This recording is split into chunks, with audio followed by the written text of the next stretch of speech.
Assalamualaikum warahmatullahi wabarakatuh. Kami dari kelompok 4 Kewarganegaraan HPI 1B dengan saya Lintang Raditya dengan NIM 043 dan rekan saya. Dengan saya Vina Mabrurotun Nadiro dengan NIM 036. Baik, kami akan mempresentasikan vlog kami tentang materi integrasi nasional.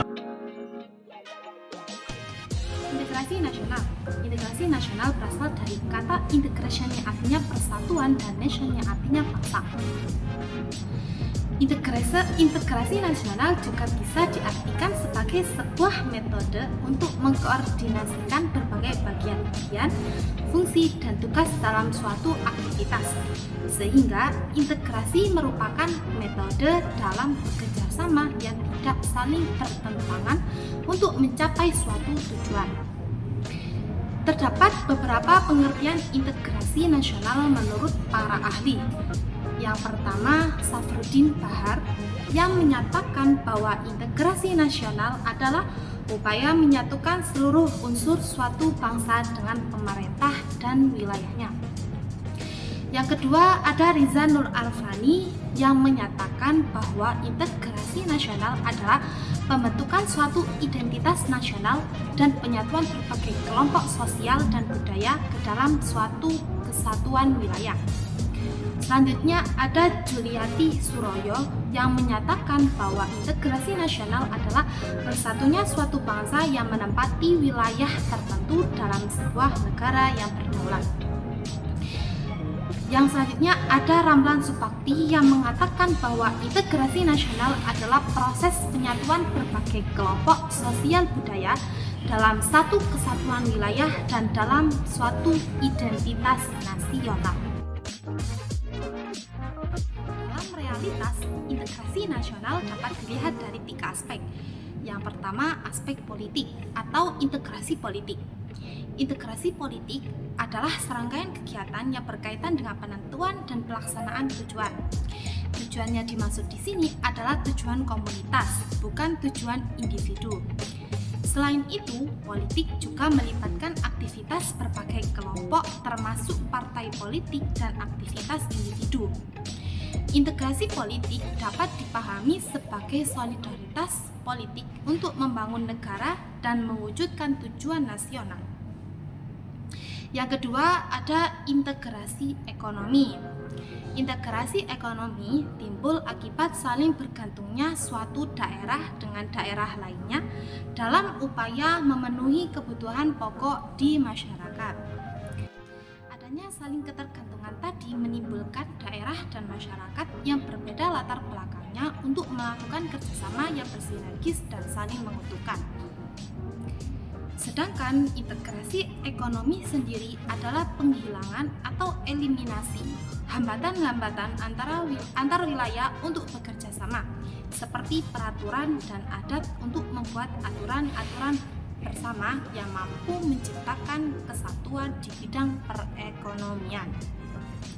Selanjutnya ada integrasi sosial budaya. Integrasi sosial budaya merupakan proses penyesuaian berbagai elemen dalam masyarakat sehingga menjadi satu kesatuan. Faktor-faktor yang berbeda ini dapat mencakup ras, etnis, agama, bahasa, kebiasaan, sistem nilai, dan lain sebagainya. Sejarah integrasi nasional. Menurut Myron Weiner dalam Surbakti 2010, dalam suatu negara yang merdeka, unsur pemerintahan yang sah dan diakui menjadi faktor penting bagi terbentuknya suatu negara dan bangsa. Tujuan negara hanya bisa tercapai jika terdapat pemerintah yang mampu menggerakkan dan mengarahkan seluruh potensi masyarakat untuk bersatu dan bekerja sama. Kemampuan tersebut tidak hanya diwujudkan melalui otoritas dari pemerintah, tetapi juga melalui persetujuan rakyat dan dukungan terhadap pemerintah. Setelah kemerdekaan Indonesia pada tahun 1945, pembangunan integrasi menjadi tugas utama bangsa Indonesia. Pemerintahan kolonial di Indonesia tidak pernah mempertimbangkan tentang perlunya membangun kesetiaan nasional dan semangat berkebangsaan kepada masyarakat Indonesia.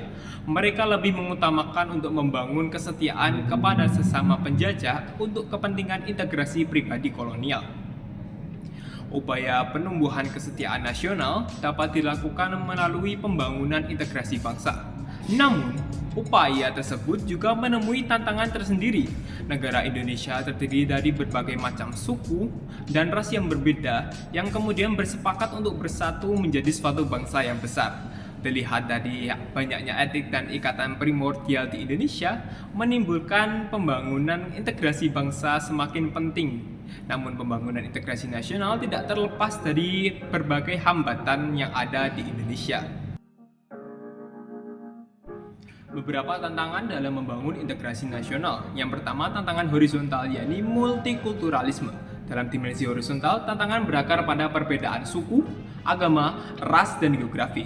Secara sederhana dapat digambarkan sebagai masyarakat multikultural dengan etnisitas atau budaya yang menjadikan masyarakat yang beragam.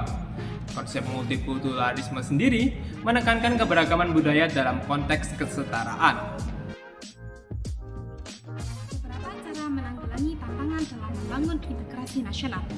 Tidak dapat dipungkiri bahwa konflik kemungkinan besar akan muncul karena pluralisme masyarakat Indonesia, sehingga perlu dilakukan upaya untuk mengatasi tantangan tersebut.